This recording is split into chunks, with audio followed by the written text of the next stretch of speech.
learned over the years is this, that we are systems creatures, just like bees and wasps and all the others are systems creatures, and that we are part of the widest variety of human systems I'm talking about. I'm not talking about mechanical systems. I'm talking about organic systems, families, groups, faith groups, nations, communities.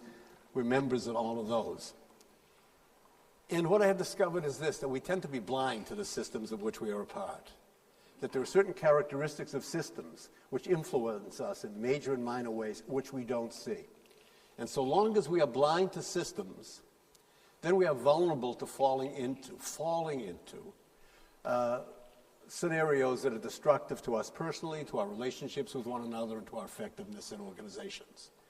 And when we're able to see the systems, when we're able to see the attributes of systems, then that creates for us the possibility of creating more satisfactory, more productive stories for ourselves, our relationships with others, and the systems that we're in. So it's blindness and it's seeing. So when I talk about systems, I'm talking about organic systems, that is, collections of people. So I'm talking about what happens with collections of people. What are they like? What are organic systems? So that is us. It's as best as I could do. And here we are interacting. Here we are. This is us on the ground, interacting with one another. Some of our interactions are satisfactory, some are not satisfactory. We are having our feelings about ourselves and others. We're having our beliefs about one another, why you are the way you are. We're having our evaluations. This one is to this, and this one is to that, and not enough that. And so that's that. And what I'm saying is, well, that's life, that is life. There we are. That's life on the ground. I'm saying what we are not seeing is that the systems of which we are a part are patterns of systemic relationships and patterns of systemic processes.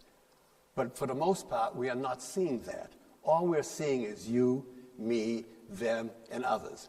And so long as we don't see these, that's when we keep falling into the same old story with a negative story with regard to ourselves and others and so forth. So I'm going to deal with it one at a time. I want to first deal with systemic relationships, what I mean by that. So back here again, here we are, interacting with one another. Now this is what we're not seeing. What we're not seeing is that if we really looked around, we'd see that a whole bunch of people in the system are engaged in these top-bottom interactions. Different kinds of top-bottom. What I mean by that is where top has designated responsibility for something. It could be a meeting, it could be a piece of the organization, it could be the whole organization, it could be the country, the one who has designated responsibility for the country, it could be a project. Are you ever in that? Are you ever that way at the top? Do you? I hope so, huh? And then where bottom is simply a member in that. So if you look around and you say, if I'm really mapping what's going on, I'm taking a look at what's happening with a variety of top-bottom experience. And I say, there's also a bunch of these going on. Looking up there, I'm seeing a lot of these end-to-middle-end relationships that are happening. Again, as I'm doing this, I really hope, because we're not engaging in interactive experience, that you're interacting as best you can and seeing yourself here. And this is where, here is end, struggling between two, here's middle, struggling between two ends who are looking to middle. Both of them have their priorities. This is what I need. This is what I need. This is first priority. This is first priority. And here is middle in the middle of that. And then if we looked around, we'd also see these provider-customer relationships. Now, as they move back and forth, we're not seeing any of this. All we're seeing is these people. Now,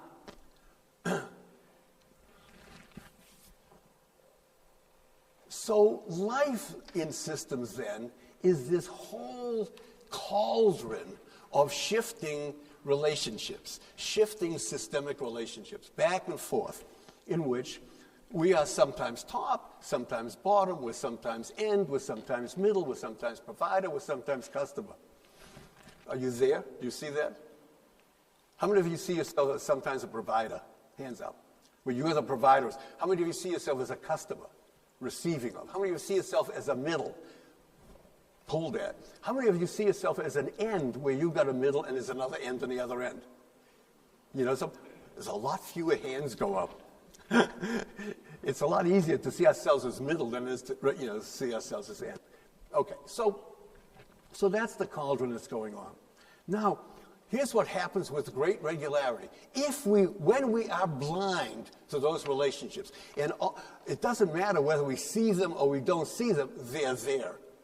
So when we're blind, we fall into this dance of blind reflex, which is a familiar story, one in which we are diminished personal effectiveness for us, unproductive relationships with others, diminished system contribution. I want to take a look at how this happens. Again, so here we are. That's what the world is like. It feels very, feelings, beliefs. So, when we are in a top-bottom relationship, not always, not every time, but with great regularity, watch what happens without awareness or choice. Where does responsibility tend to rest? Reflexively. I'm not asking you to be a good person. I'm saying reflexively in that relationship. Where does responsibility tend to rest? You're pointing, right? So now, notice what happens. Here's the scenario. So now, top is responsible, bottom not responsible. Nobody made any decisions. That's just how it's experienced. Now, let's say top really runs an absolutely great project, runs great meetings, runs a great country, no problem. Everybody's happy, right? And when things fall apart, what do we got? So notice what's going on. So now what we have is, here's bottom, the simplest case, living in these boring meetings. And it's clear to bottom that bottom is not responsible for these meetings, top is. So how's bottom feeling? Helpless? Yeah, helpless. And the poor victim of this rotten situation that's here, right? So now we have this oppressed bottom who's upset, angry, let down. Now, you can connect, you can say a meeting, it could also be the country as well, right? Country's going well, everything's happening nice, now it's not going so well. Who's responsible? Not me, that's the citizen, right? It's the top. And now how is top feeling? Because top is a situation, and it's clear to top that I'm responsible for this. Burdened, right. Oh, God, I know I should be doing better, and I'm not doing better, and I'm letting them all down, and all of that. Okay, let's move on. Again, on the ground, it's just people interacting with one another. Looking closely, what do we see? And the middle end. Now, I've always been fascinated with the middle because it has something very special. So now, where does responsibility rest with middle? In this... that end holds middle responsible. Right? So now what do we got? Both ends not responsible. Hey, middle, we told you what to do. Good shoes, go do it up. And so how's middle feeling? Pressure. Squeeze. But not only that, but here's the story. Middle is actually feeling responsible for resolving their issues. That's what the whole reflexively thing is. That's the worst of it. If I thought I was making a choice would be one thing. I don't feel any choice. I now just feel responsible for resolving this. And they hold me responsible. Now let's say, that doesn't mean it's too bad. Because, what if you're really a great middle and you just keep cranking it out and making it happen for all of them? That one's happy, that one's happy, that one's happy, no problem, right? And then what happens when you start to flag? So now, what do we got? What are the ends? Wow, why did I end up with this weak, wishy-washy, powerless middle? Is this a human resources problem? Have they selected the wrong people to be middles? I don't get what's happening. And here's middle feeling torn, weak, confused, letting down.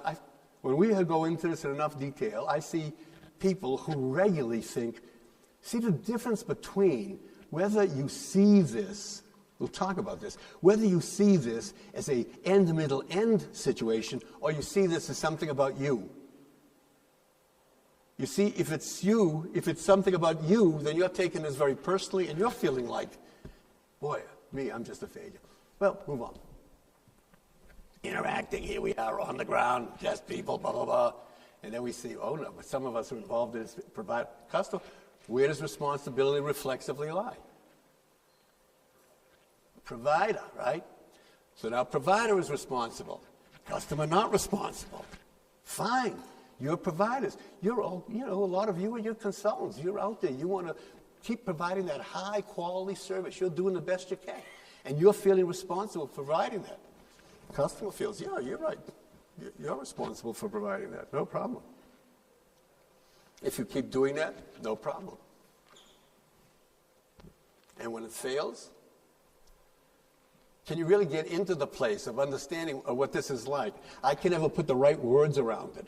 Think really what this experience is like. You're not seeing this. All you know is you as provider, you as customer, are feeling like you're not getting the product, the service, the quality you want. It's crystal clear to you, you're not responsible. They are, right? Put those two things together. What are you feeling like? Betrayed.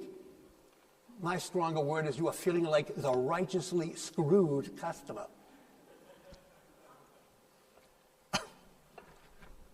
And here is provider. He says, I don't know. You've tried everything you can. You're working as hard as you can. And you're falling into this pattern of being the, unfairly judged. Provider.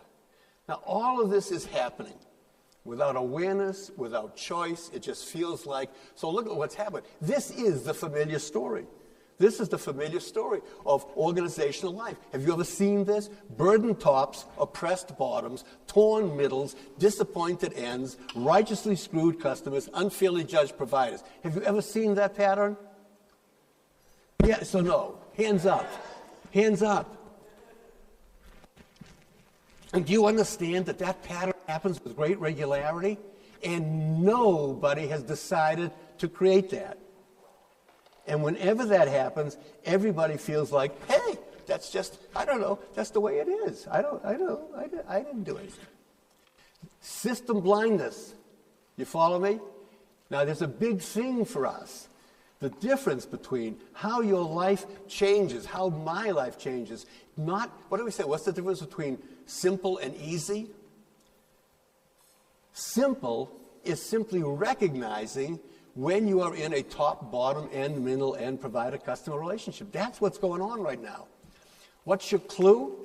Your clue is, how are you feeling? You're feeling burdened? Take a look. You're feeling weak? Take a look. You're feeling righteously screwed by them? Take a look. And then the question is, what relationship are you in? So here's the deal. With system blindness,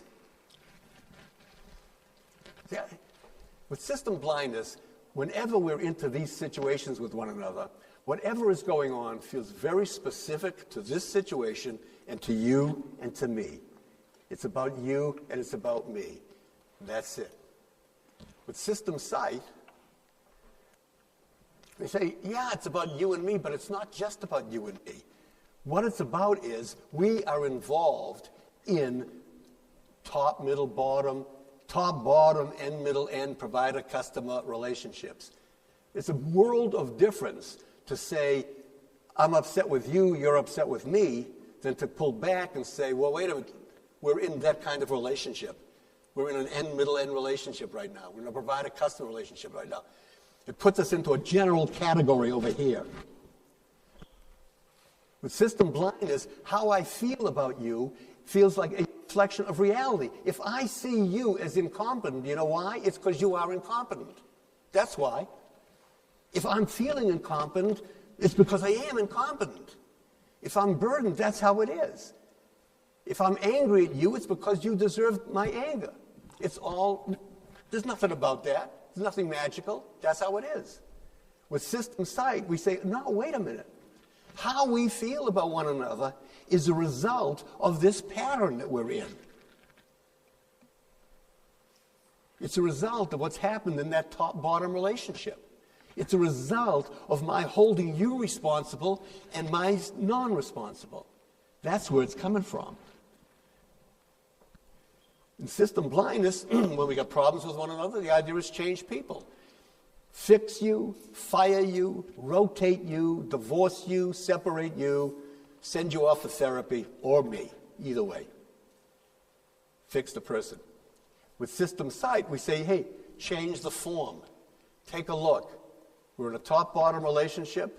It's clear to me. I'm not responsible. You are.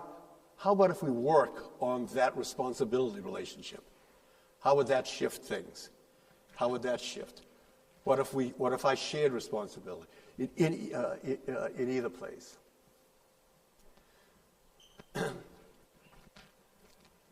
So this is the simple part. So system sight is constantly asking ourselves, what relationship are we in right now? What relationship are you and I in right now? Hey. What is it? Presenter audience. So then how would it be in that framework? Provider-customer relationship. Right, okay. How responsible are you feeling for how well the session goes? What? You are high? You are. Good for you. That's what I need. Because normally, what can happen is to say, oh, well, either he's going to entertain us and enlighten us and make us brilliant, or else we're going to give him low marks, right?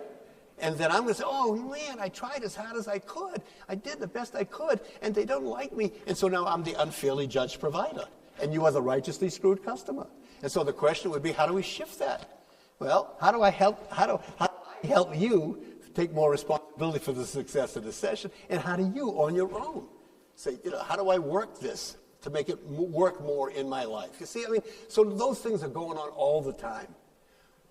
Always noticing, the big issue is, where is responsibility right now? Is it with you, or is it with the other person? Have you sucked it all up to yourself and away from them? Aha. And what's the consequence of that? Have you dropped it off and held them responsible? And what's the consequence of that? It's all, we talk about the whole thing is about reflection and awareness. This is the big awareness. A big awareness, I'm sure. Yeah, we're running lousy meetings we've been having, and boy, I hate coming to these meetings, and they are sure boring, and my God, and it's clear to me that boss doesn't know how to run a great meeting, and I'm the poor oppressed bottom, and boy, he sure is terrible up there. What's my image of what would a good meeting be? And then I get the epiphany which says, gee, I wonder if it has to do with where responsibility for the success of this meeting lies. Am I just holding him or her totally responsible and I'm not? And then what's my strategy for shifting responsibility? And this whole notion of resistance that we talked about earlier on. I should be able to just get back a bit, bigger. When you look at these things, the reason why I like this kind of imagery is that those are energy relationships. The longer we've been in a given provider-customer relationship, the more locked into that relationship we are. And so if I, as customer, decide to change this relationship, what should I expect on the other side? What should I expect? Should we? A reaction. Yeah. What's the reaction going to be like? Are they going to just go dance with me? Oh, absolutely. Yeah. Probably not. So that's the point. It's like that's what we call this the dance. What you need to do here is that you want to shift the dance. Say we've been dancing the rumba and I want to go into the waltz. And I suddenly go into the waltz and you've been doing the rumba. What should I expect from you? Find another partner. That could be one thing you do. Insist on continuing with the rumba. That would be another thing to do. And the other is to say, let's create a new dance. And so that's what we always face in these situations.